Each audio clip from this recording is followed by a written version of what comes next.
Hello, everybody. Welcome. Today is Happy Paranormal Day, National Paranormal Day. So, we just want to welcome everybody to come in and listen, sit for a spell, listen to our stories, and please comment if you have a story or something too. My cousin Nico is with us Hi, tonight, guys. and we have um, Misty, Tracy, Briar, and Minium Red to come up and tell you their stories too. Hi, Misty. Hi, Hello. hello, Briar, Hello. and hello, Minium Red. Hello, Sister Chrissy. So, Hi, everybody. and thank you all for coming for last minute. I mean, this is something that Nico and I was talking about. We thought, should we do something? And we both agreed to. And I'm blaming him for it. He's blaming me. All We're right, from the Nico, now same. we know where to blame. Yeah, Mm. we're Oh, yeah, from the how's it same going? family, so we might as well just blame each other. so, um, so Tracy, I'd like to Yes. start with you first. Tell us a story. Okay. So I was working in a clothing store, and um, it was definitely haunted. There were things that would happen, and some of them were nice. Like I'd be there by myself in the morning, and I'd be opening the cash registers, and the door alarm would go off, and I would see the UPS guy coming up with packages, and I'd run and open the door for him. So that was weird because, he was just getting up on the sidewalk. And so it was alerting me to go open the door for him. And we had other things happen, but usually I would be like in the fitting room and I'd feel something cold on the back of my neck, and my necklace would drop off onto the floor. I was always having earrings and jewelry go missing. And the thing that really got me to call in somebody from the paranormal is one night. Well, actually, I had a mannequin. I would come in the morning and it was facing the register instead of the front of the store. And I'd get annoyed and I'd face it back to the front of the store where it was supposed to be. And I would leave at night. And then the next day, when I came in for my shift, it would be facing the other way. So I finally overlapped my shift with one of the girls to have a talk with her to ask her to quit moving the mannequin because I was having to fix it all the time. And she said she wanted to talk to me because every morning she comes in, the mannequin was facing the register and she was having to face it forward. And then we realized neither of us were moving the mannequin. So one night we had a lot of activity, and one of the girls working for me was vacuuming the fitting rooms, and she kept coming out and saying, what do you want? And I was like, nothing, I'm counting the register, stop bothering me, I'm counting. And she's like, well, quit calling me. And I said, I'm not calling you. So at one point she left the vacuum running and ran screaming out of the fitting room and ran outside. So I went out to get her, and I'm like, okay, just come in. Let me stay with me. I'll finish the register. You can stay out here. I'll go back, finish vacuuming, and then, then we can leave. So I did. And when I was in vacuuming, I heard her calling me, and I went out and I was like, what? And she said, nothing. I'm just standing here. So I realized, okay, it's neither of us. So we finally got ready to close up, and we went outside, and the door is one of those ones where it really sticks. So you really got to get the key in and wiggle it before you can lock the door. So I had a hold of the door handle and I'm wiggling the key, and I just get it to click lock. And then I see the mannequin literally move this much. It moved from facing the front of the store to the register, the entire mannequin. And these weren't light mannequins. They weren't made of cloth. They were made of porcelain, and they were for heavy girls. The mannequins weighed 20 pounds. Wow. Yeah. And I saw the entire thing move. And I froze with my hand on the door. I just couldn't move. I was just my mouth open, just staring like I can't believe what I saw. I turned. The girl that was with me, by the time I turned, already was in her car and peeled out in the parking lot. So it's like, oh my God, she just left me here. Yeah, I couldn't believe she totally left me here. So she came in and quit the next day. And so I got a hold of the Cahill Paranormal, and I was in charge of the store while the store manager was on vacation. So I said that we were having ADT. I called ADT and said we were having cleaning of the carpets, and instead I hosted a ghost hunt. So I talked to Misty. Now, Misty, you can tell about when you came in. That's awesome, Tracy. Yeah. No, so this was way back when K-How Crew was very first started. Mm-hmm. So it was just me and some members of my family. And we didn't have a whole lot of equipment. I just had a couple of cameras and some infrared lights, but we came in and we did an investigation. Now, back in the back where she had told me that there was some activity taking place, I set up a camera and along with an infrared light. And that was just going to be a static camera to just kind of record, make sure there wasn't anything going on back there while we were out in the main area. So I set that up, and then out in the main area, we were doing the investigation portion of it, and we found, we saw clothing moving on the rack by itself. We saw shoes move by themselves. We heard pounding on the wall in response to our questions. And then when I went to go back and check on that camera that I'd set up, the static camera, the light had completely burned up. I mean, it was dead. There was no, I had to replace the light. So, and Tracy had mentioned earlier too about batteries. Back then, I was using cameras that used AAA batteries, and I was having to go. I mean, I was going through those things like crazy. It was just unreal. Yeah, you So went there through a was, whole bag. yeah, yeah. So we had a really good time there. I didn't run out screaming and crying, but You better not. Yeah. I think no, I would. that was Think I really would have. cool though. Mm-hmm. Wow. So, medium red, was you with the team then when this was happening? No, that was when it was in its infantile stages. So yeah, nope, I wasn't even with the team yet. Yeah. Yeah, Wow. I don't even remember how many years ago this was. It was like, Tracy, how many years do you think it was? Oh God, maybe 10 years ago. Yeah, at least 10 years Um, ago. The store closed up, and it's no longer there. And they gave the mannequin that moves. They gave it to another location. That location oh, started having haunting. And when they closed up that location, they took the mannequin out and they took some of the steel that the clothes come on and they smashed it in pieces and put it in the dumpster. oh.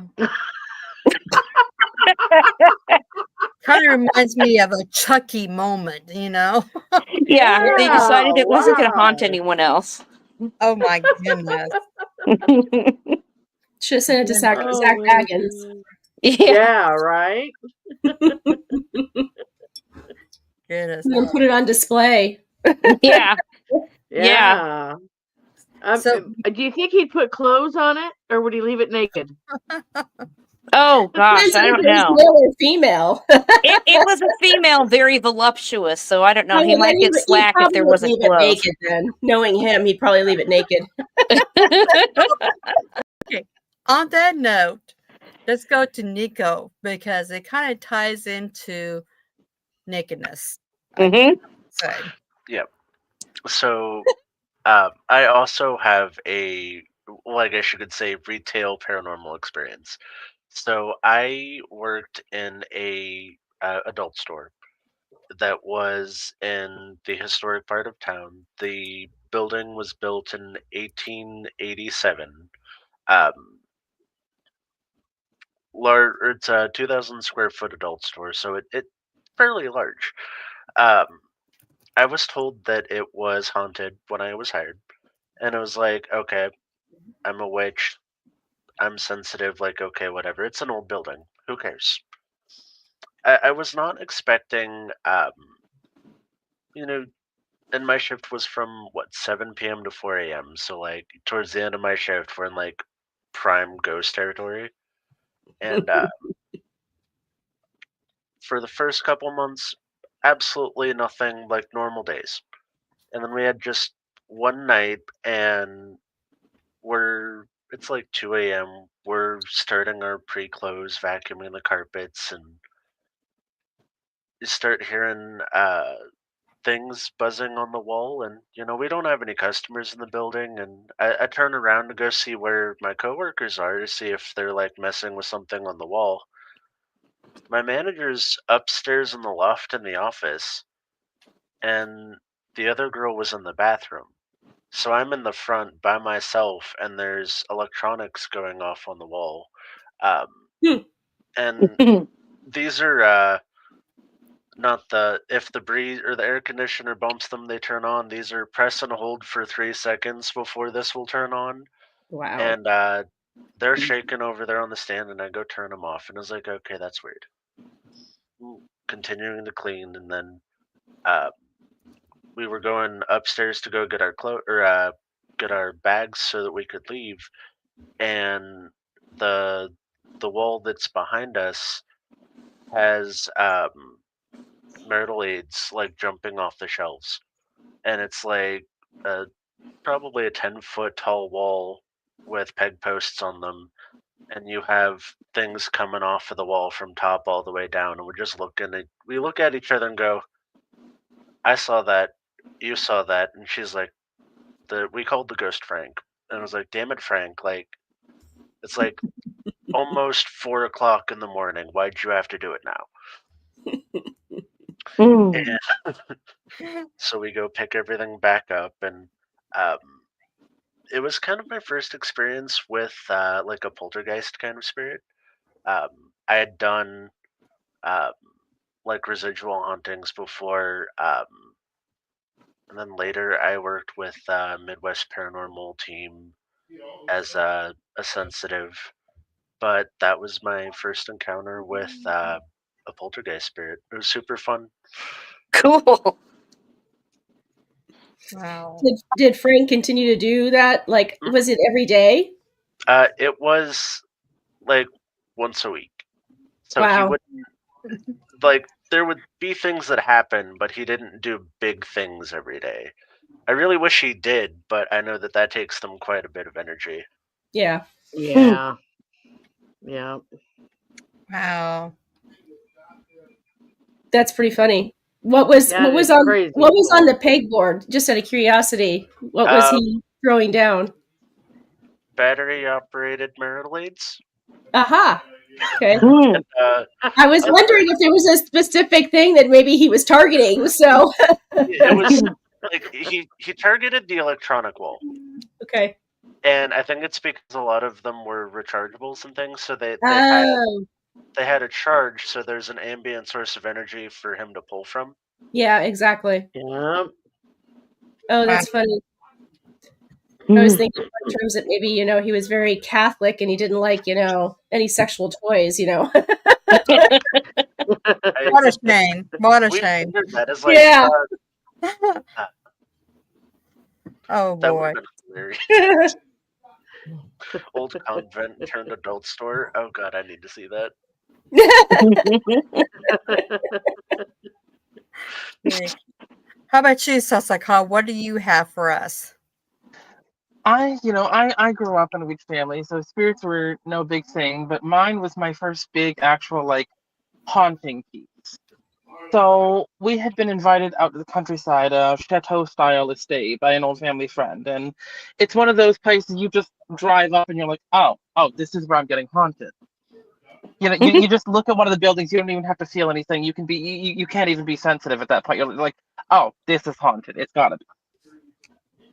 So I walk in there, and the nosy person I am, I'm looking around. I'm checking everything.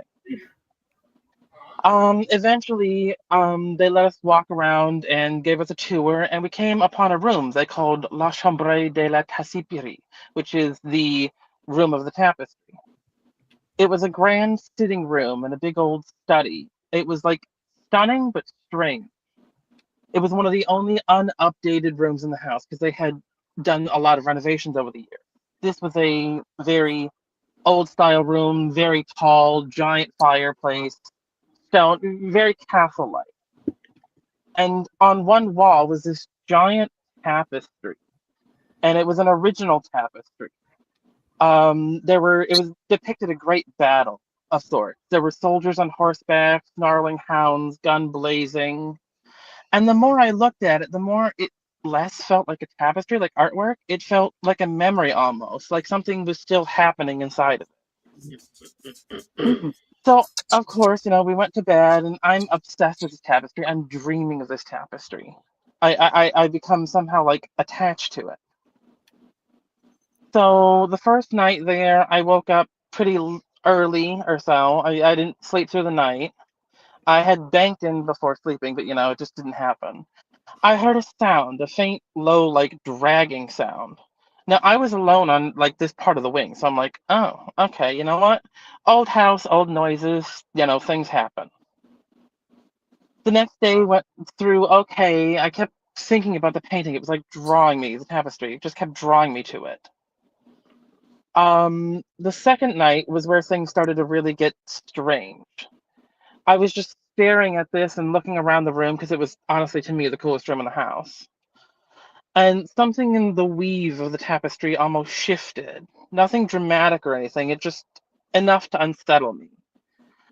I thought one of the corners had like moved or something, like something in the tapestry itself had shifted.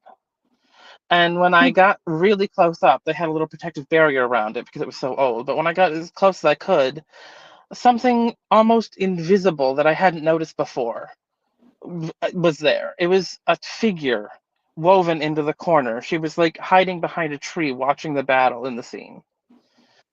So I was exploring and all that, and I asked my grandmother who had gone with me. And we went and we found one of the other people. She had very high intuition. She's like, you should look into this. This is something. So we asked one of the people who worked there at the chateau. And he led us to a diary, which was like their family book. What had happened to the family, their occupations, basically everyone who had lived there throughout the ages documented some of their time, how they lived, how they died. And he says, oh, well, you might find her interesting. And there was a couple little pages he sent us to. And the first said, Thomas the third or something, gone with his children, survived by his wife Anna. And then it was Anna's entry, and it says Anna left behind too soon, left behind but soon departed with her father and her family. That night there was just this eerie feeling, just horrible, oppressive feeling. And I was drawn to the tapestry, which was a couple rooms over. And I just sat in front of it for a long time, staring at it.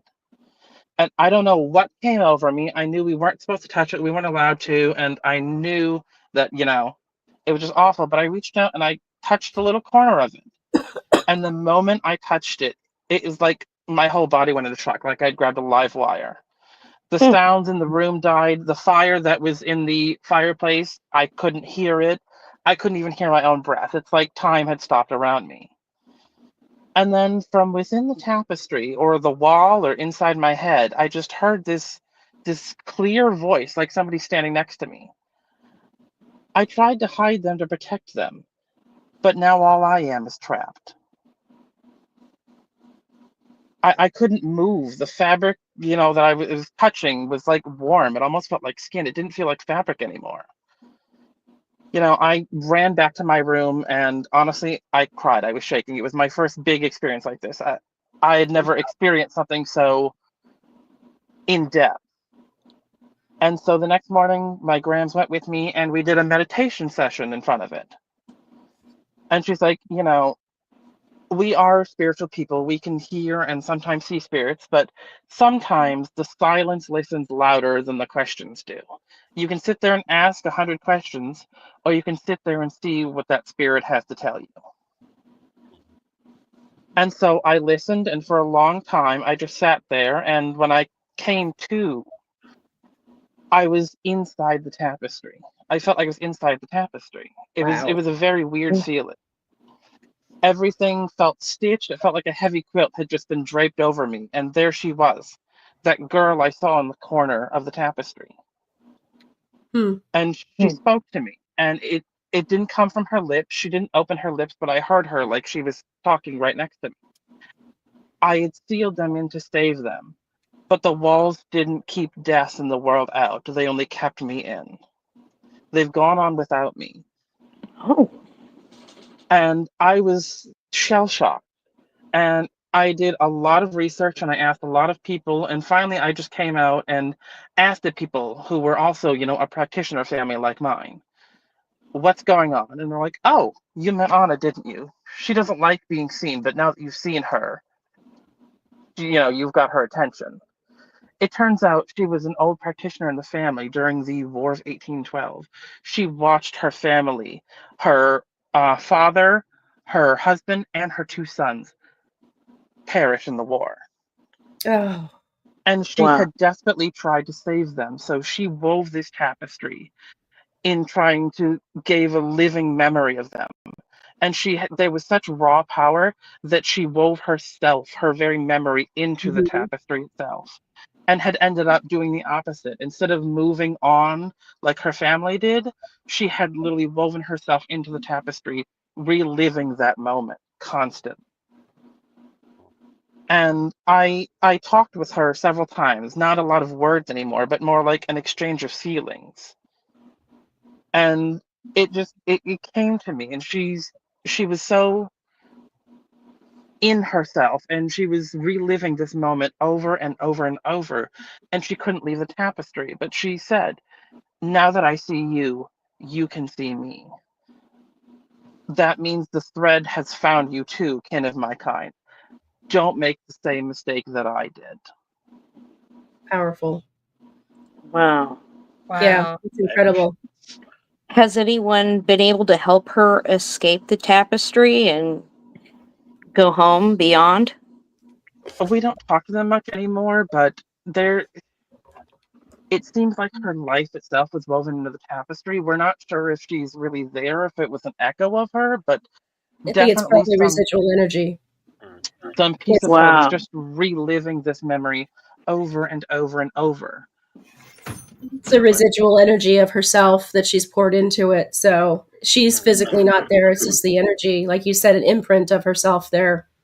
Yep. And It's it's heartbreaking that she had tried to save her family, capture them in this painting and in this piece, which is apparently what this family was known for and still to this day. They can capture pieces of spirits and energies in these. And in doing so, the raw energy was Mhm. too much. She ended up pouring herself into it instead of saving. They moved on without her, so to speak. Hmm. Very that's sad. No, Yeah. Very. That was my first really big experience. And I was, you know, my family's big into spirit work and all of that. But this was my first time I was like, I can do something with this. I want to do something with this in my life. This is obviously a sign that I am meant to do work with it. That's amazing. Yeah, Yeah. really is. That That is. is. It reminds me of the Scottish. There's a folk superstition that for people that do textile arts, that you were supposed to weave in at least one mistake in your work, lest you lose a piece of your soul in your mastery. Hmm. I've Uh, heard that too. and that immediately popped into my head when you're like, haunted tapestry, stuck in the tapestry, and I was like, oh no, perfect work. That's why. That's why, yeah. Hmm. Incredible. Very incredible. Wow. Hmm. Medium red. I go last, though. You can go before me. well, Chrissy, you've heard this before, but I think the biggest one was when, and actually Misty was there for that. We went to Clifton Hotel in Clifton, Arizona, which is an old mining town. And there was, prior to me even being at the hotel, I'd never been to Clifton before. So I was sitting on the sofa and we were watching television, my husband and I, and all of a sudden I was overcome by this like gurgling. I started gurgling and I was looking at him and he's looking at me and he's thinking he's going to have to call 911 because I can't talk. And it's just this like death gurgle. And all of a sudden I'm standing outside the Clifton Hotel and it's a dirt road and there's a woman standing there and she has black hair and her hair is up, in a very loose bun, but the tendrils are hanging down in her face and everything. So it's not very prim and proper. And she's in a kind of a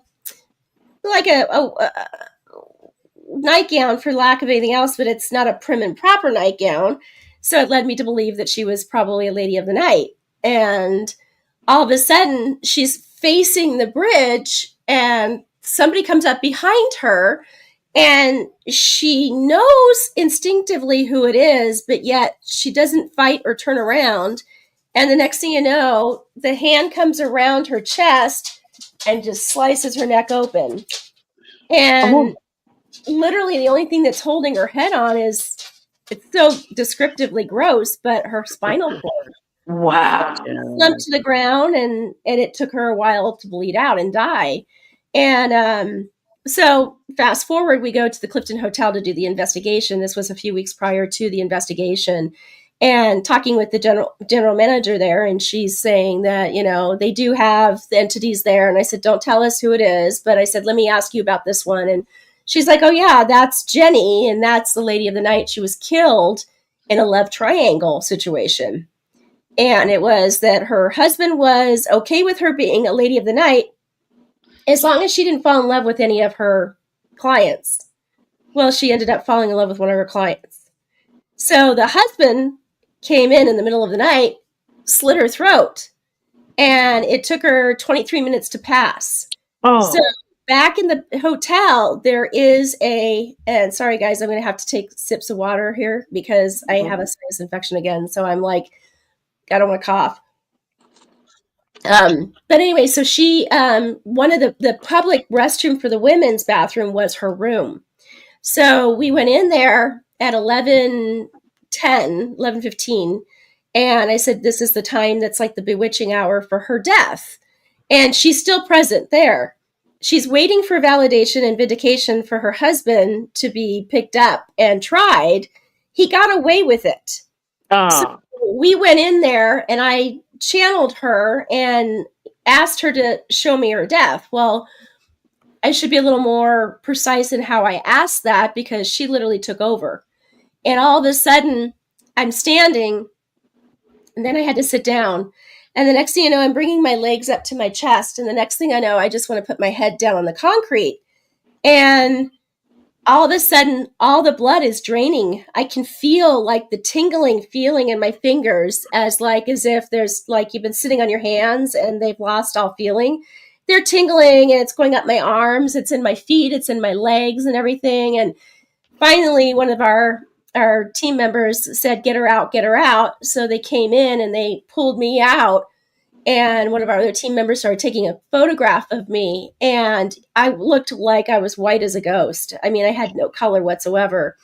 Misty being an EMT, and then we had another person on the team as well who is in hospice care. She deals with elderly people in hospice. And she said, you just basically experienced what most people, when you're dying, go through, where the body shuts down the extremities to protect the core. So it was literally draining the blood everywhere else except for trying to protect my core and my heart. And it was pretty intense. And then her death lasted exactly 23 minutes. This poor girl goes through this every single night at the same time. In fact, the general manager will not go into that bathroom after a certain time unless her husband comes with her, because she does. And she's actually intuitive, but also a witch as well. And so she doesn't go in that bathroom after a certain time because she knows that she would start to feel the same way.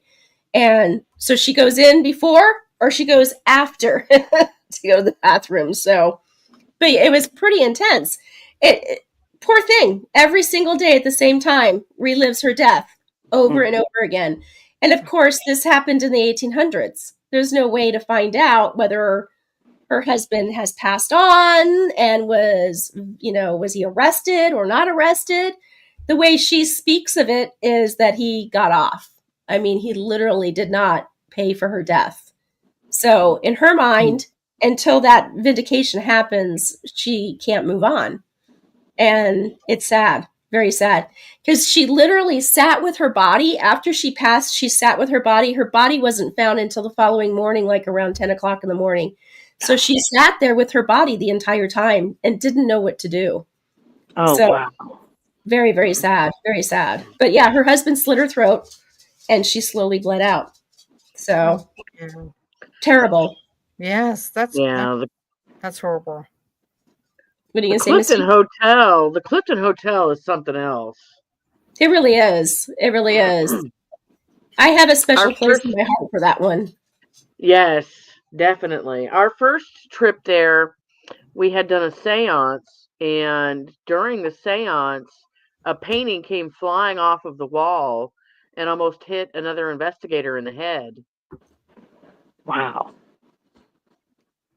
Yeah, so that place is really, really cool.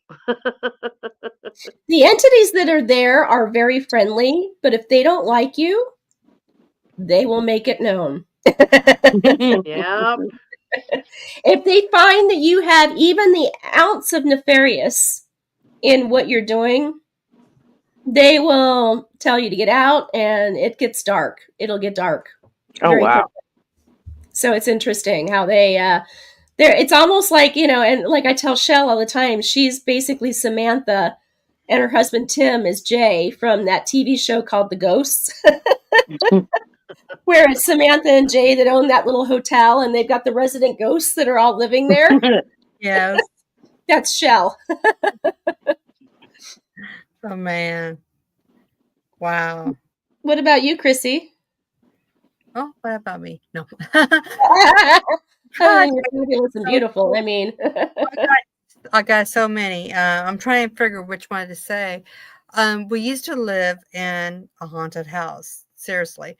It was built in I think 1980 or 81. So it wasn't really old, but it was, it was new and stuff.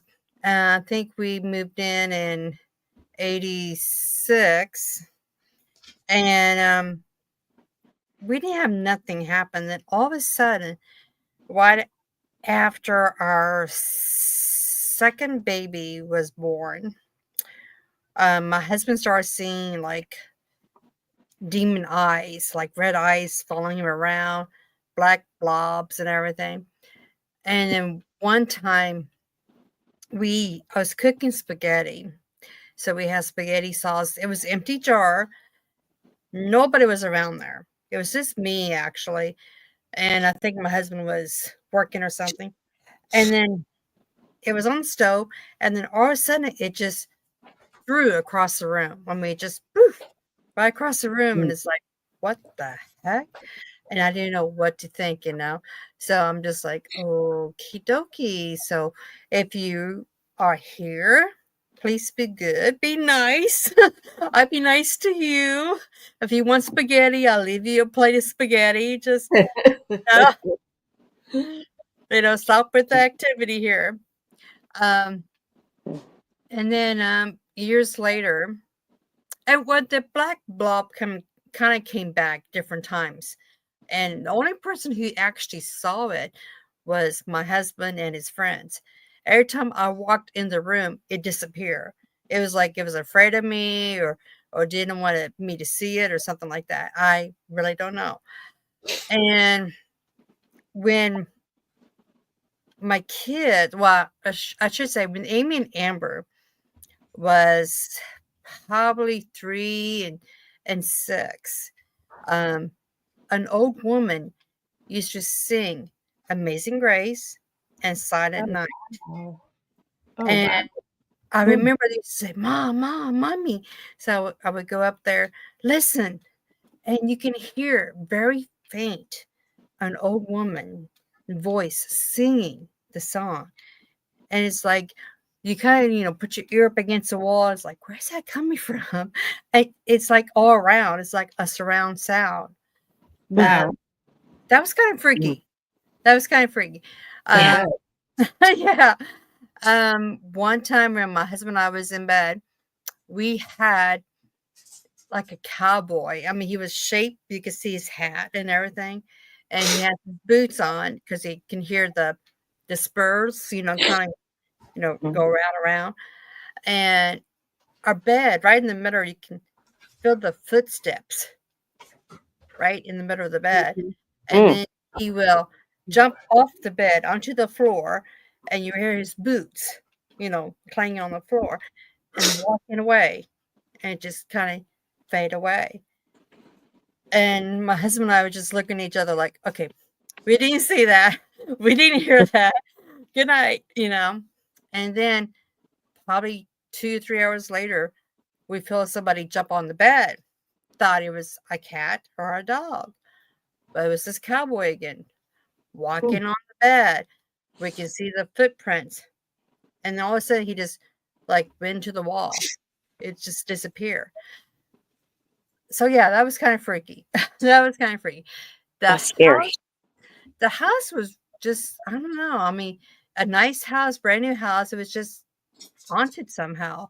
When I did research on the house, the property used to have a lake on it. The whole division, the whole subdivision that we lived in had a lake on it. And I guess in this lake, I guess they had probably 3 or 4 people that actually drowned in the lake. So maybe that could be the reason why. I don't know. But yeah, there was a lot of activity. Just, some scary and some like not so scary. The little boy, there was like 2 little boys. I don't know if they were twins or not, because they kind of looked alike, but one was a little bit taller than the other. And this was when I was coming into power, and I was like sensing everything. And these 2 little boys just sit there and was just holding hands, just looking at anything, us in bed, looking at my kids, looking in the kitchen. They was just there. And they wouldn't say anything, but they would just kind of swing their hands back and forth, grinning, like they was harmless, but they were just looking. So it was kind of weird. So don't know for sure what That was was the same house, Chrissy, too? Yeah, it's the same house. Yeah. Same house. Wow. We lived there for, oh gosh, probably about 12, 14 years maybe before we moved. So, and then when we moved, of course, we blessed the house that we moved into, and we blessed the house that we was moving out of. We left our broom behind. We left an open book. I was, taught that you leave a broom behind and the open book where the spirits goes into the book. And you tell the spirits, we are leaving. Please don't follow us. And we went to the new house, and everything was okay for probably 6 months. And then all of a sudden, the kids and our friends kept saying they kept seeing somebody in the corners and stuff. We couldn't see nobody, but we sensed it, but we just couldn't see anything. So it was kind of weird. So we blessed the house again. And then after that, nothing happened actually until we moved to Colorado about, let me see, 10 years later. They were moved to Colorado. And then we had some activity out there for a little bit too. Wow. But yeah, it was crazy. It was really crazy. I don't know. I think spirits was just attached to us for some reason. I I think really that don't because you're know. intuitive, yeah. Yeah. That could And a have lot been. of it was attached to the land, it sounds like, too. Like you said, Yeah. you did the research with that and you saw that it was more the land than the actual Yeah. physical house. We've run into that. Misty and I've run into that, too. Yeah. Do you guys do histories on places you research? We do. We do. We try to.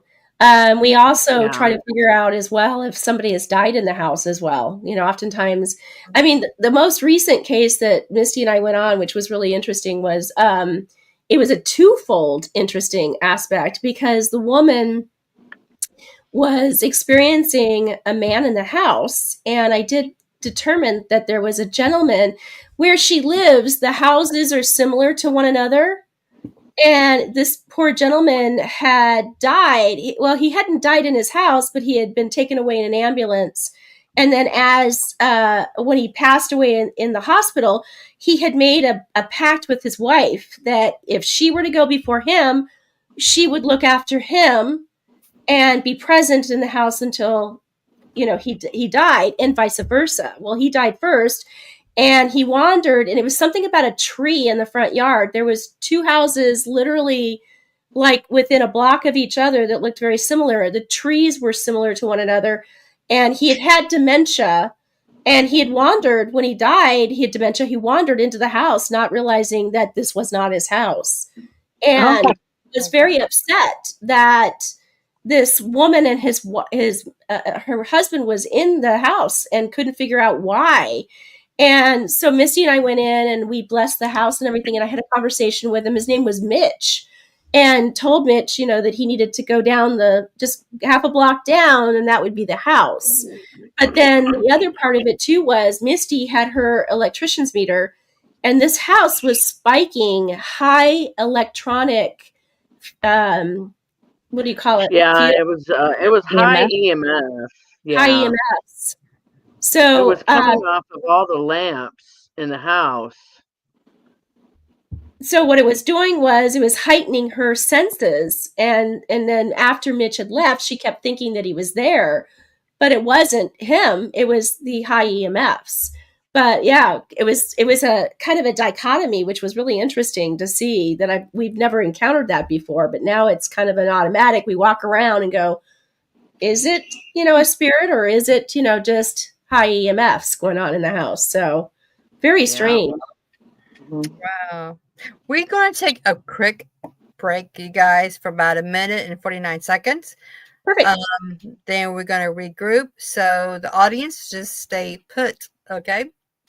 Okay. Today's Witch Magazine, brought to you by Covered Bridge Press, LLC. Imagine a world where every month you're greeted with a 50-page print magazine packed with high-quality graphics specifically tailored for the pagan community. Today's Witch Magazine is your gateway to a universe of insights, inspiration, and enlightenment. Whether you're a seasoned practitioner or just beginning your journey, this magazine supports all pagan traditions and levels of experience. Each issue is a treasure trove of interviews with luminaries like Oberon Zell, educational materials, and thought-provoking articles. Subscribers rave about the knowledge they gain and the vibrant community they join. But the magic doesn't stop there. Other publications include their Travel Guide for Pagans, featuring over 309 stores across the states, updated yearly to keep your spiritual travels seamless. And for those who love a mental challenge, their Pagan Puzzle Book offers 63 engaging puzzles and 13 coloring pages, perfect as an educational tool or just for fun. Today's Witch Magazine invites you to become part of this growing community. With affordable advertising options, you can share your event or business with a vibrant audience. Their commitment to ethical values and fact-checking ensures you're getting quality content every time. So, what are you waiting for? Visit todayswitch.net now to subscribe and explore advertising opportunities. Let Today's Witch Magazine be your monthly companion in the magical world of paganism. Welcome We're back. back, everybody. Nico, won't you Yes. tell everybody about Meredith and show the video too? That is Oh, I don't know awesome if video. I may have to dig up my video. So if you don't have it, I do. So If you have it, that would be perfect because I'll have to go dig through my TikTok to find it. okay, go ahead and talk about it while I find it then. So a while ago, I had seen a few content creators on TikTok who housed haunted artifacts, haunted dolls, things like that, and I was really curious about it. And I ended up going to a um, large consignment antique store, and they had a bit of everything. They had oddities, antiques, you name it.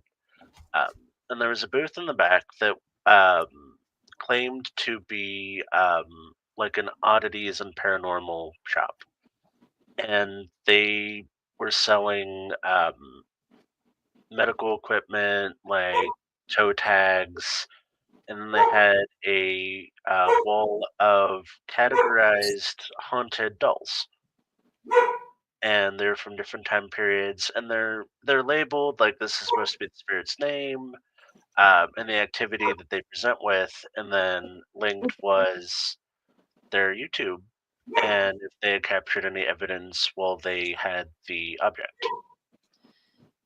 And I picked up this doll. Her name is Meredith, and she was, or well, it's a late 1800s, early 1900s porcelain doll. Oh, wow. It was a whole body doll, Mhm.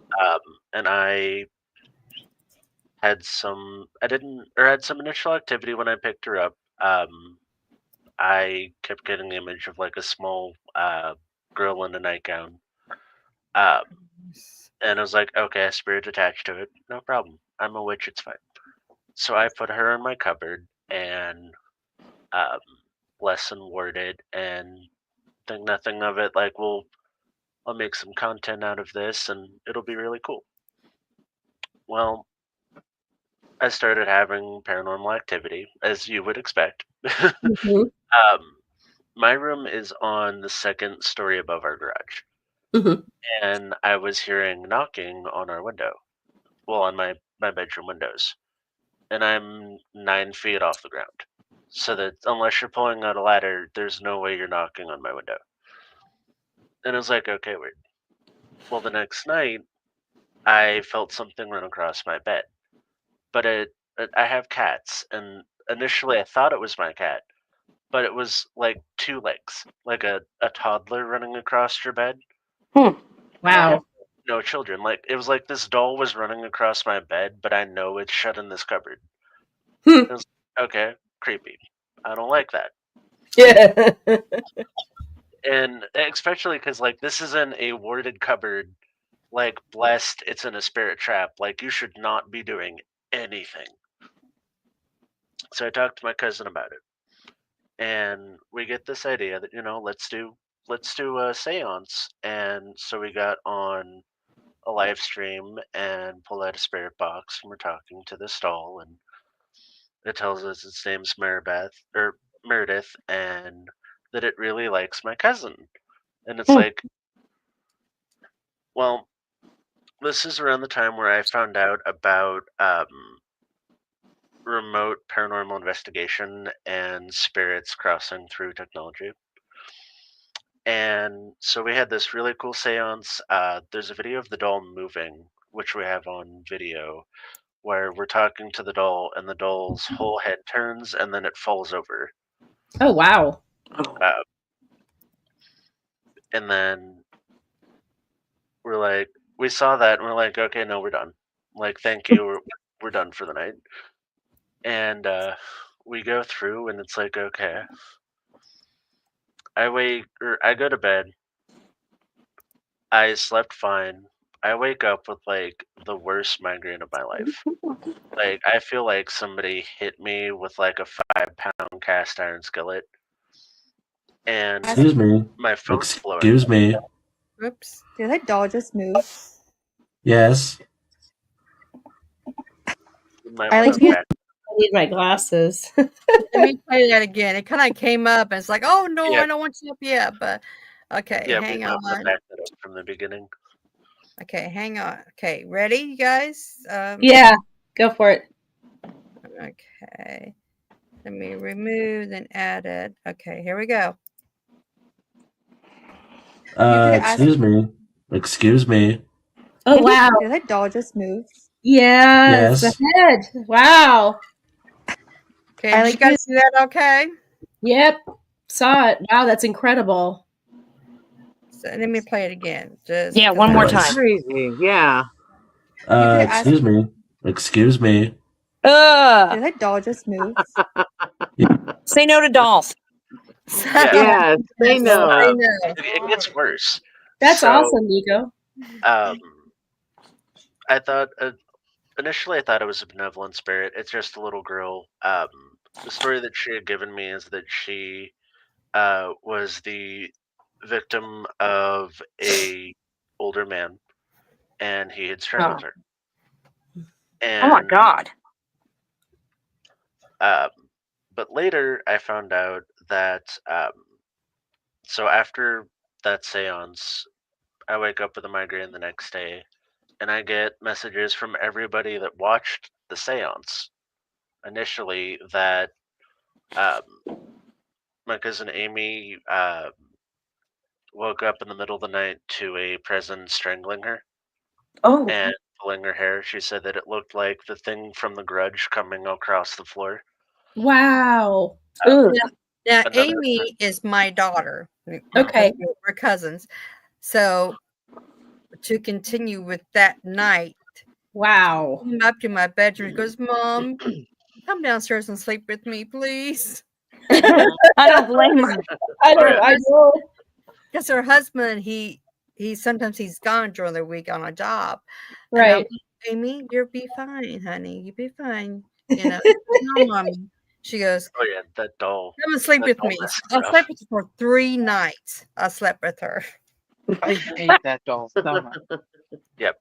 But I get to the point where we did some diagnostics on it, and it was like this doll's not as advertised. It's definitely not a benevolent spirit.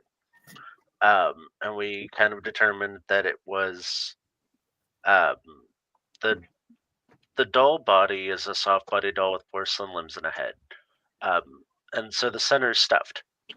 So I was curious, and being a witch, like there are ways to make puppets sentient. Hmm. And I was really curious, like, okay, I don't think this is a naturally haunted object. I think somebody forced a spirit into this doll. Interesting. Well, Mm. inside of the doll, it's filled with either horse or human hair, baby teeth, Oh, hell no. and like I'm sitting there like pulling this stuff out, and I was like, oh, somebody made it. Yep, Yeah. somebody definitely made this. They purposely made Yeah. it for the Yeah. spirit. Yeah, that makes sense spirit now. Very, very upset. No So I wonder. disassembled the spirit or the doll, and then I burned the contents of the inside of the doll, as well as the body. We did a cleansing. I did. Me and Briar did what, like a 3-hour exorcism on the doll before this. Yeah, because I remember you called me and you're like, "Hey, so I got a problem here. I know your family works with spirits and things. There's a haunted doll. It's already strangled someone. Here's the video. And by the way, everyone who watches the video is usually. I was like, oh, great, great. So you've just invited me to the ring. Okay, that's how this is. Okay, excuse me while I go cry in the corner for 5 minutes. And if this doll doesn't strangle you, I'm going to. And then we'll circle back around how to fix it. So we Wait. exorcised the doll. Did that fix we're not going to be haunted from watching that video, No, right? the spirit's gone. Oh. Thank So we God. exorcised it. You And then I can't. It's gone. ritualistically tore it down. And then I kept the head as a souvenir. Just as it's a cool antique. Also, like I wanted a memento for my accidental cross-state possession doll. It was a learning experience, and now I That know. thing was nasty. Yeah, and now I know that if I'm gonna do remote investigations or remote seances, that there's spiritual protections that I should put in place to prevent the spirit from crossing through technology. Um, Very yeah, true. Very true. See, they don't listen to me. I was telling Amy, I go, Amy, just no, no, don't even do that. Don't even go there. it Oh, was an idea. so Well, that Well, thing was that's aggressive. I mean, I I tried exercising, like Nico said, we tried about 3 hours to get rid of this thing. And so I was like, okay, we'll start simple banishment. This thing comes running at me and it's like, you're not going to take me. And I'm like, oh, okay, hit it, darn it, do whatever you need to. It, you know, it's like, when you see a spider run across the floor, kill it, squish it, burn the house down, whatever you have to do. Yep. I am terrified of dolls, so say no to dolls. So, Chrissy, we did a investigation at a store called Terror Trader just recently. What was it, like 2 weeks ago, Misty? Yeah. Roughly 2 weeks ago, and he does Yeah. have. It's a store of oddities, just like what you were talking about, Nico. It's a store of oddities, but he also has like a section that he's kind of created as like a museum part, and he has pieces that have attachments to it. And he has a doll. What's the name of the doll, Misty? Danza? Is it Danza? Dazana. And it was from Herzegovina, Bosnia, and it does definitely have a child attached to it. That child is evil child. But interesting, Misty, I didn't tell you this, but Gretchen, one of the girls that was on the investigation, I just saw her, gosh, I can't remember, like 3 or 4 days ago. And she told me, she goes, Colleen, she goes, do you remember what Jason, the owner, was telling us about, if you look at Donzia or whatever her name is in the eye? And I said, don't tell me you looked her in the eye. And she goes, I did. I go, and are you dreaming now? And she's like, I'm having these weird ass dreams for the last 3 days. I have had nothing but dreams that are focused around this doll. So it happened exactly as Jason talked about it, Misty. She's proof that she's like, this doll was in my dream for 3 nights in a row. So that explains why we heard Bosnian on the spirit box. Yeah. So those attachments to those dolls are wild. It's very real. Yes. Very real. I can't stand dolls like that. I have minor spiritual PTSD from like dolls now after that whole experience. And it's so funny that it played out like the paranormal horror movies, where it's like, oh, it's a cute little innocent spirit, and then no, the hell it's not. And I was like, I just thought that was a movie trope, but okay. It's like Annabelle. Annabelle looks like a really cute little Raggedy Ann doll. Yeah. Not quite. No, they I got have always hated dolls like that growing up. That thing. Yeah, doll. My husband is over here saying, I told them both not to play with the doll. And they don't listen.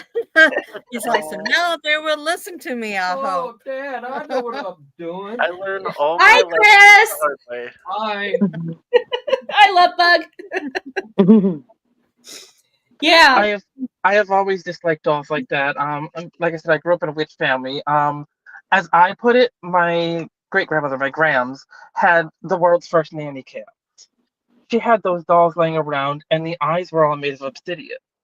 And she used them to scry throughout the house. So I grew up. I grew up, and she could not even be home or something. And I'm playing around the house. I take out a cookie jar. I knock over something. She knew before she got home because she was watching through those dolls. Love it.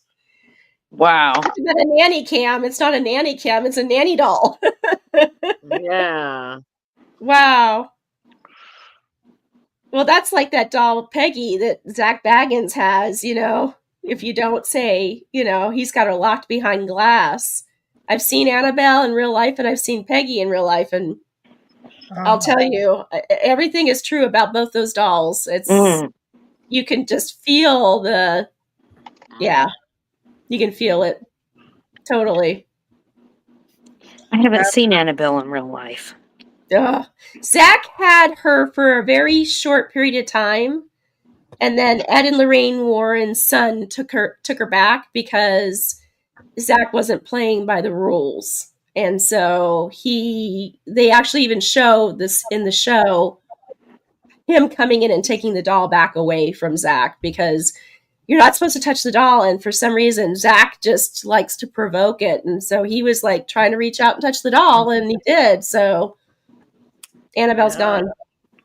The first little things like that. When somebody warns you, believe them. Yeah, exactly. Definitely. If it all comes with a warning label, follow You're right. it. Exactly. Precisely. Or any haunted object for that reason. That's right. Exactly. Yeah, So that's now, exactly. Go ahead, Kusi. do you have any dolls now? That not of that variety, no. I do have a couple haunted objects, but they're not dolls. I may pick up another haunted doll at some point in the future if I'm doing an investigation or something, and that's the source, and it needs to leave the house. But I will probably dispose of it. Yeah. I don't think I'm taking any spirit pets in that version anymore. I'm with Tracy. She's here shaking her head like, yeah. Don't do it. Don't do it. See, the last one that I got, the last investigation I did, I was told by a friend that they had a spirit in their house that the previous owner took his life in the basement. He was a veteran. And the basement was very, very oppressive. You could hear crying in the basement. And the kids would come up from the basement laundry with scratches. Wow. And just like a lot of activity and a lot of maliciousness. And that's one of those spirits where when they're hurting individuals, like they need to go. Like if it's an echo and it's just like kind of traumatic, okay, fine. But when they're active and maliciously like hurting people, that spirit's got to go. Right. Yeah. I know somebody who has 15 haunted dolls. Yeah, 15. No. We should have had Pam on here. Next time we got to have Pamela Woolwine on because she has haunted dolls as well, and she loves dolls, and she'll pick them up just for the fact of them. I mean, not all of her dolls are haunted, but she does have a couple of them that are haunted for sure. That's like the kind of scenario that inspired me to get one. Is that I had followed a lady on TikTok who has she runs a haunted doll museum. Oh, how cool! A whole like curio cabinet of haunted dolls, and she goes through and runs the REM pod and the EMF devices, and different days of the week she pulls different dolls out, and she'll talk to them. That's cool. And then they'll light up the balls across the floor, and like it's super cool. And I was like, that's really, really awesome. And it's like I'm sensitive to spirits too, and it's like this will just be fun. No. But back to the last house I did. The man had taken his life with a firearm in the basement. Oh no! The bullet was still embedded in the concrete. Wow. That was the anchor point. So we had to drill out the bullet out of the wall. Mm-hmm. And then we set up a spirit jar so that we could forcefully convince him to leave. He had no awareness that he was being malicious, but had no awareness that he had passed on. He was just acting out in sadness. Right. But so we took the anchor and took his spirit, and then he wasn't buried here in the state. He was taken somewhere else. So we took him down to the crossroads and released him. But so I have that in my collection, but I don't have any other dolls. Oh, wow. Are you getting more, Nico? It's always the running joke of kind of as a hobbyist. I work with a local paranormal team, doing some psychic work, and if they need assistance banishing spirits or whatnot, I'm on call if they're doing a case that needs that. Um, and I don't charge the families at all for that. Like it's all free will. Right. Uh, That's what we do too. so occasionally I'll go do that. I got one of our my husband's friends. We were at a party and she found out that I was a witch and that I do stuff for the paranormal, and you know how the story goes where they find out and then they're like, my house is haunted and I have this spirit, and I'm sitting there like, okay. Is there anyone around me? Is there anyone around me? Yep. Can you tell my uncle? Yeah. And she's like, okay, well, there's this thing in my house, and she's like explaining the whole thing, and it's like, it's definitely like an inhuman spirit of some sort, and it's like that. It's not like an echo. It's not a poltergeist. Like there's this creepy thing that follows her around the house. Wow. And her child plays with it. Like it's really friendly to her child. Okay. Which is very concerning, and then very aggressive towards her. That's interesting. Wow. Yeah, that's not good. It's like her, and then her sister also had the same spirit. And I'm like, okay. So I gave her my information. I was like, let me know like when you want to set up. Like I can do this remote, or I can come over and do it. Like, but I don't think that needs to be in your house anymore. Yeah, definitely. Especially when children are involved. That's Well, it concerned me because it's befriending her little daughter so that it can get closer, so that it's doing this really gross thing where it's getting really close to the daughter, so the daughter accepts it and brings it closer to like not quite possession, but like obsession level. Right. So that it has more influence and more control. Right, And then over the child. Once the child, or once her daughter would give the spirit that permission, that it would stop interacting with her mom, because her mom was the last one to give this doll or this spirit that permission. And then now it's moving down the generations. It's incredible. Yeah. That's not good. That's like that Zoe's doll. Remember we did that investigation with Zoe and those dolls? And remember I was telling her like the 4-year-old son that she has, the one doll was like, for some reason it was gleaning onto her son, the youngest child, and he would go over and play with it. Remember that? And I kept saying, well, you just have to be very careful around, you know. She likes these dolls. I mean, it's not like as if I could tell her to throw them out or anything like that, but yeah, the same situation where it's like the 4-year-old boy is drawn to it, and she's drawn, the doll has a woman attached to it, and she's drawn to the child. It reminds her of the child that she lost in a fire. And so she's doing the same exact thing. She was trying to glean on to her child. I was just like, yeah, I don't think that's a good idea for you to be playing with this, you know. But you can lead a horse to water. You can't make them drink, you know.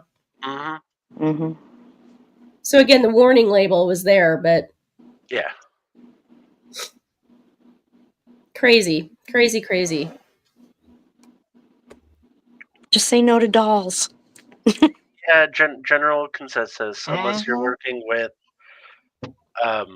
in the magical sense, with puppets for sympathetic magic, don't just leave empty spirit vessels around. I don't recommend it.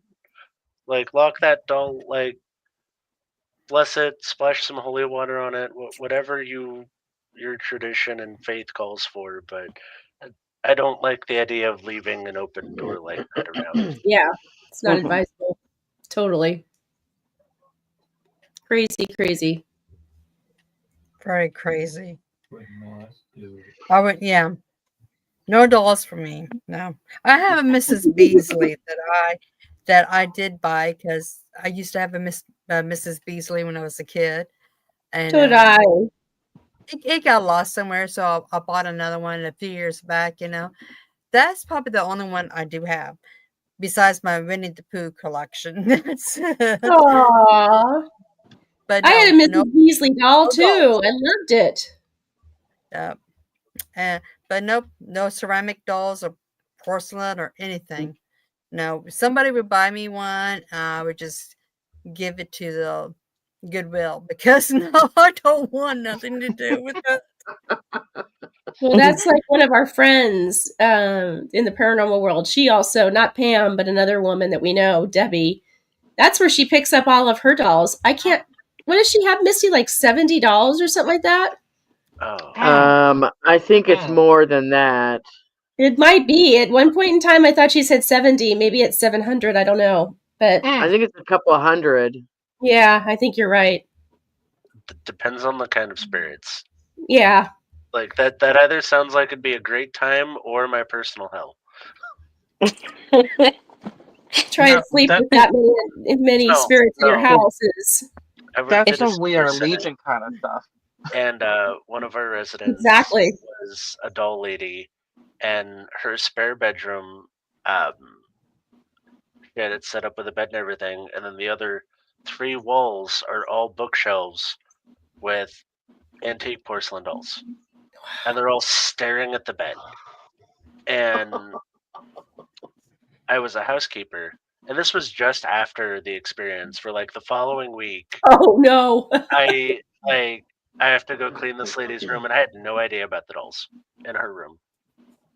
And I'm cleaning her apartment, and then I open the room to go vacuum and dust in this room, and I just look around, and I just go, hell no.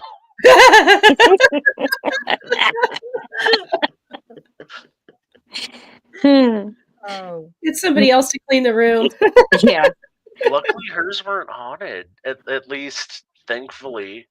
But when I was a kid, I used to make my mom put any dolls in a black garbage bag and tie the garbage bag up and put it in the garage and lock it for the night.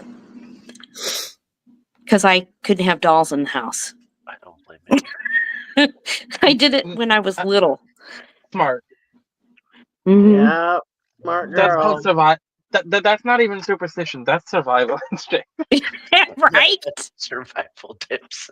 My husband has that experience with the old Jenna Furbies. His he was like 6. His aunt was about 8 years older than him, and for some reason they had like 12 Furbies. Oh. My the Furbies weirded my husband out, and his aunt put him in the living room floor and then started putting these Furbies around him in a circle. Oh no! Oh no! Well, the old Furbies link up, so when they sense or hear one of the Furbies next to them, they all start talking. So he left him in a summoning circle of Furbies. Oh my god! And hates them to this day. I would not blame him. I bought Amy and Amber a Furby when they first came out 2 years ago. And at first they wanted one so bad. So when they got them, they're like, Mom, take it away. We don't want it. It's strange. No, take it away. The old ones were so good for they would misfire. You could take the batteries out of them and they'd still talk and turn on and stuff. Oh, no. And they eventually, that's why they stopped making them, is that they kept getting reports of paranormal activity with them. Well, yeah. Oh, really? Fisher Price is my first spirit box. Pretty much. Oh, that's funny. Well, my youngest daughter, Amber, she it always reminded her of Chucky. She hated Chucky, and her brothers always teased her about Chucky and everything, and she she just cannot have any Barbies or anything. She was like, nope, nope, nope. I'm done with it. Nope, nope, nope, nope. You know, so. But Missy had to leave. scary. Mm.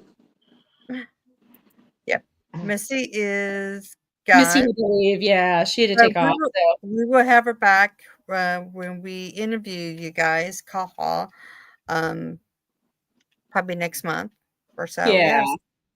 that'd be So, fabulous. Yeah, looking forward to Ireland in 9 days. So Oh, that'll be so fun. thank you for accommodating my schedule and doing it in June. I appreciate that very much. oh no, I'm down, that is fine. That is down fine. to the last 9 days, and I'll tell you, it's crazy what you can accomplish in 9 days. You're going to have fun in Ireland. That's where I got a lot of activity. Ooh.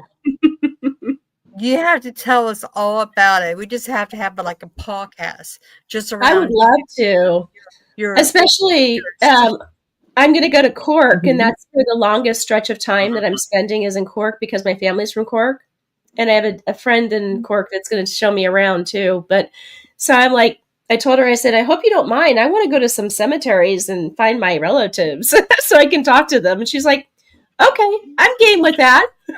So yeah, That was my favorite. That'll be Oh, yeah, absolutely. I'm so excited. This was our 2020 trip that, before the great pause, we had to cancel, and it's taken us 5 years to get back on track with it again. So thank you both for accommodating the schedule for us. I appreciate that. Oh yeah, it'd be interesting too because you'd be coming back, so you can tell us all about it. Which I'm sure you're going to get some activity somewhere. Knowing Absolutely. you'll find something. You should You check sniff it out out and find something. if they have any fairy mounds in the area. Yeah. Because that Yeah. does have some cool activity too.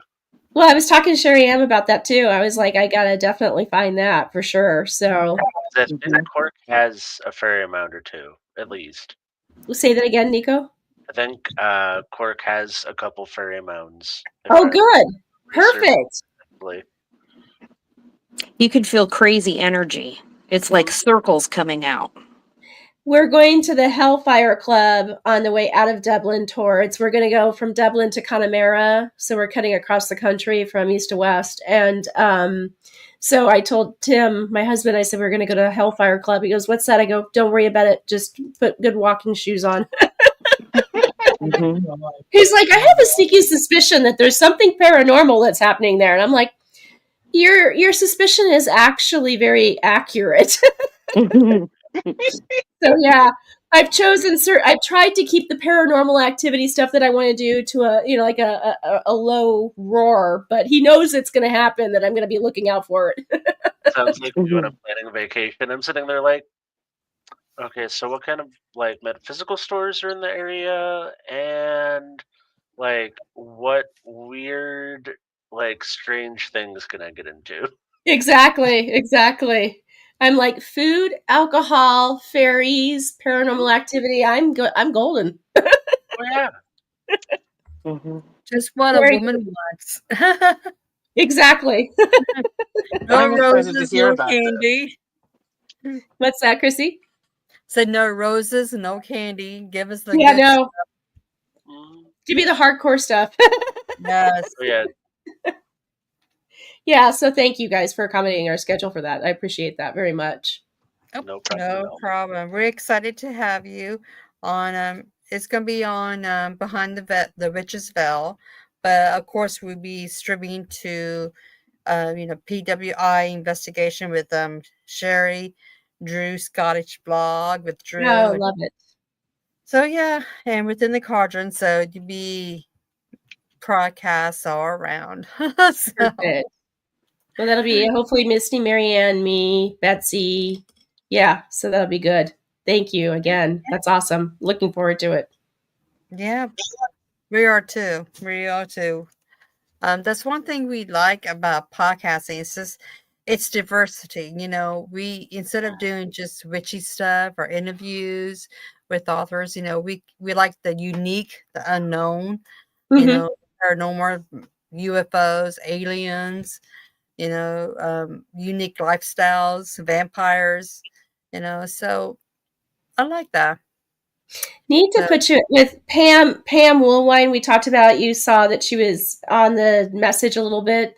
Her husband does a lot with petroglyphs in the sky, and he would be a great person to talk to about UFOs and things like that. His life's work has been spent on these entities, which has been really incredible, and I don't even know half of what is really involved in it. I just saw him yesterday actually, and he was trying to explain a little bit more to me. We are going to go in June at some point in time to just go with him and see the lights that he's talking about, so that we get a better understanding of it, which is really incredible. But he would be a great person to talk to, and he would love to do that. Well, don't tell us that, because we're going to ask. Exactly. I'll send you contact information. So I love networking and I love putting friends out there. So yeah, I do too. I like to go out of the box and just find something for us to do. And tonight was really great. And I'm glad that Nico was like, "Hey, today is Happy National Paranormal Day," and I was like, "There's a thing." Really? I know. I didn't realize it until you sent it out in the group chat. I was like, is it really? I thought it was National Grandparents' Day or something like that, but they have so many. There's so many national holidays. I know. I'm just like, is there a national medium holiday? Because if not, I want to make one. I think there probably is. I wouldn't be surprised. Well, let me look that up and see. I was going to say, when is it? Can we make it my birthday?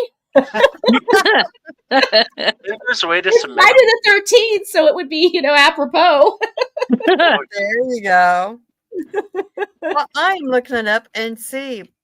And if not, you can make one up. Exactly. I was going to say. Let me see. I'm sure there's like a Psychic Mediums Day. There's got to be. There's got to be. Or like National Seance Day. There's got to be something. Yeah, something. Yeah. I don't see nothing, unfortunately. Oh, Nico, we need to do that. We can make one. I like the Friday the 13th. We're going to have to make one. Definitely. Oh, wait, here it is. The day of the psychic is August 3rd. August 3rd? Oh, you found it. August 3rd. Awesome. August 3rd. I'm going to write that down. It's a day of what? It's Psychic and Psychic Mediums Day. August 3rd. So it started in 19th century England with the rise of Spiritism, and then 1960s, a man named Richard Falk August 3rd, yeah. started it. Okay, so you have a date with us. We're going to do the first Happy Medium Day with you. Yeah. Yay! Perfect. August 3rd. I'm available. I'll put it on the calendar. Doesn't matter. Day or what? We do it anyway. So, Nico and I will be on. Yeah. We get everybody together. Exactly. Crossover between like witchcraft and paranormal, the occult, and like just the people that love the dark, fantastical, and the strange. And we got our fingers in kind of all the little pies, and I love it. Mm-hmm. Well, I'm learning from your cousin Chrissy and Chris, because I have witch tendencies as well, and so I've been doing Chris's rabbit hole on YouTube and going down and researching, and I've got all these questions that I eventually. It's coming after you, Medium Red. No. If you have questions, we have answers. Exactly. But that's honestly how I started with the witchcraft. Is I have been clairvoyant since I was like 8. See, I was at 5, so yeah. By the time I was 14, I was practicing witchcraft as a way to help deal with spirits. I love it. And it got to the point where it's like my family was aware of it, and like they knew that I could see spirits, but they had no idea how to help. And so my mom, when I was like, hey, this is supposed to help, like there's ways in this that'll help, And so she took me down to the metaphysical store, and we're buying books and crystals, and started the whole process. And Oh, I love it that she was so encouraging. Mine wasn't. She was like, "Don't you dare do that." Oh. well, it was.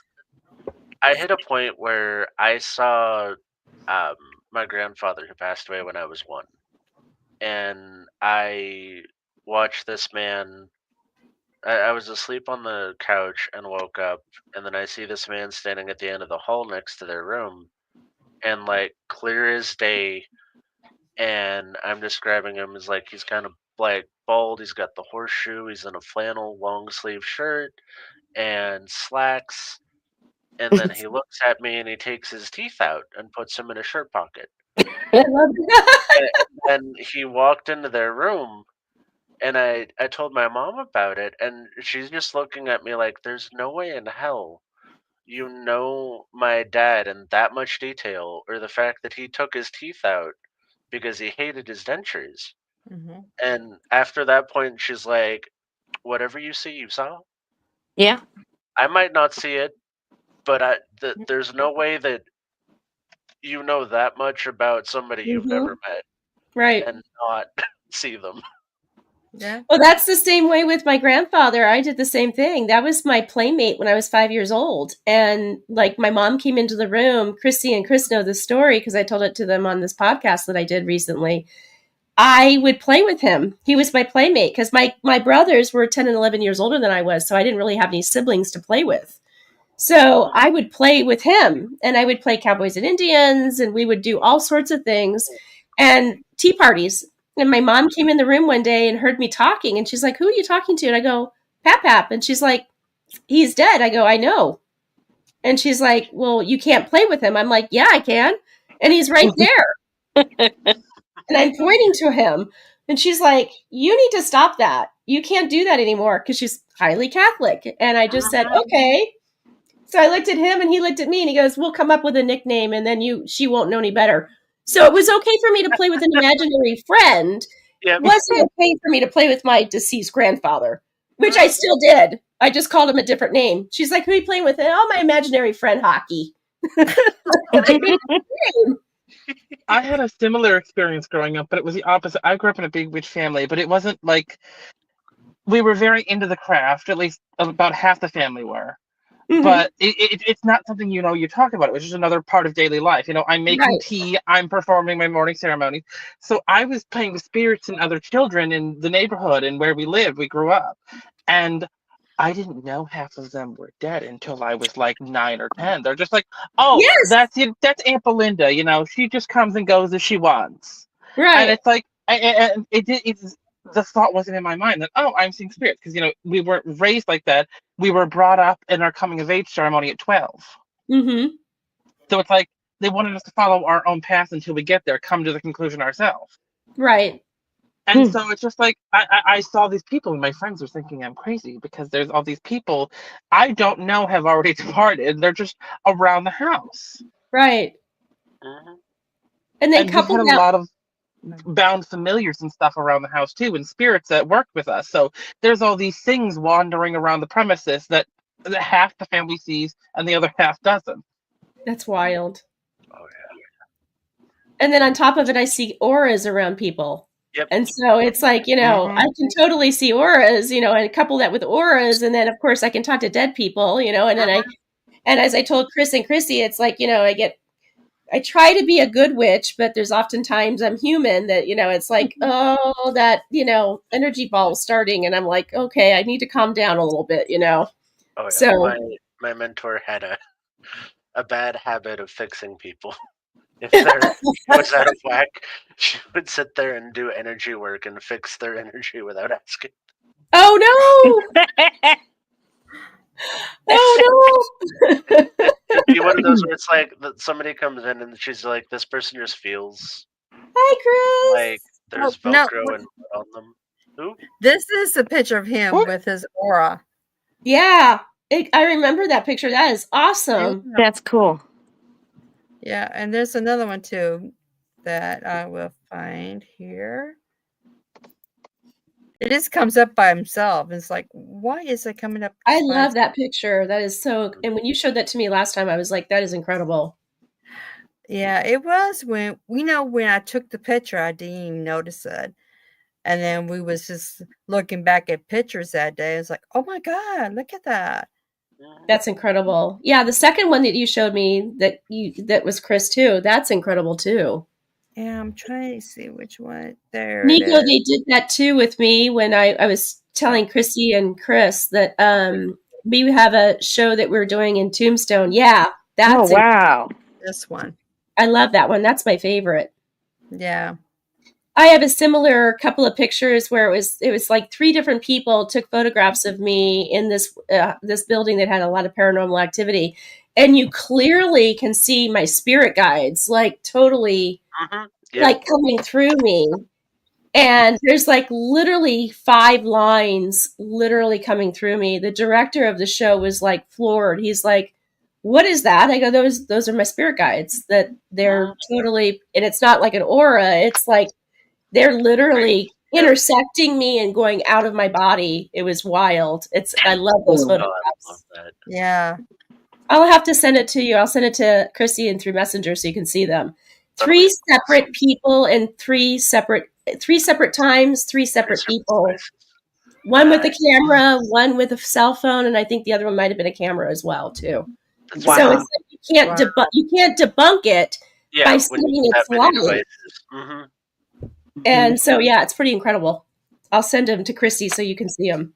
Oh yeah, I'm definitely sure with you, Nick. So, well, we're coming to an hour and a half, and God, it's been really good and great, and fun. We've been celebrating because it's Happy National Paranormal Day, guys. Yay! So, I hope we didn't scare anybody in the audience. It's all good. We promise you.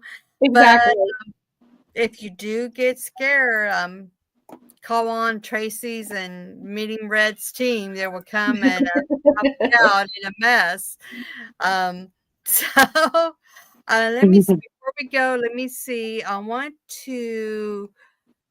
Let me see. I know I have your YouTube here. I just want to share that real fast too. There we go. Okay, let me get it up here. Okay. So they got some videos out. This is their YouTube channel. There you go. And we are podcasting from behind the witch's veil, which is Nico's and my daughter's channel that is brand new. So please subscribe to that channel as well. And let me see if I can send that out. If I can find it. Let me see. Here we go. I think I'm getting too many subscriptions here. So, okay, here we go. Okay, so subscribe to all these channels. Yay! We are giving you a lot to learn and everything. And having a blast doing it. Oh yeah. Correct? Yeah. Any last words from anybody? Nope. Thank you so much for having us on. I appreciate it. And happy Paranormal Day. Yes, happy Paranormal Day. Thank you very much. And thank you for coming on and for the last minute. I'm sorry. I was blaming Nick, but okay, I'm taking the blame for it. I can't let my little cousin take the blame for it. So it was fun. Mutual. We're sitting there like she's like Chrissy's sitting there like, do you think we can Almost round done. up some people to talk about some ghost stories? And I was like, it's worth a shot. Like, I'll put out some feelers, we'll see who we get. Yeah, And exactly. It was our pleasure. Yeah, it was wonderful. Thank you guys again. Appreciate it. Bye, Chris. Bye. Yes. Hi, Drew. Thank you. I saw Drew on there too. Okay, well, we're going to, blessings to everybody. We're going to go. Blessings to you. And sweet Yeah. dreams. And don't be too scared, you guys. They know the dolls. Yes. Yeah, and Watch don't out for hook up any dolls. hotels. Except for Mrs. Beasley. If you have a Mrs. Yeah. Beasley, hug her. She needs a That's hug. right. She's innocuous. It's haunted. It's haunted. So, And give it to the neighbor kids that you don't like. Oh, Chris. okay. Take this home to your mom. I think that was a note to say goodbye to everybody. Blessings. Great goddess, I am so thankful to have you guiding me, protecting me. I am so thankful to have you guiding me, protecting me. I am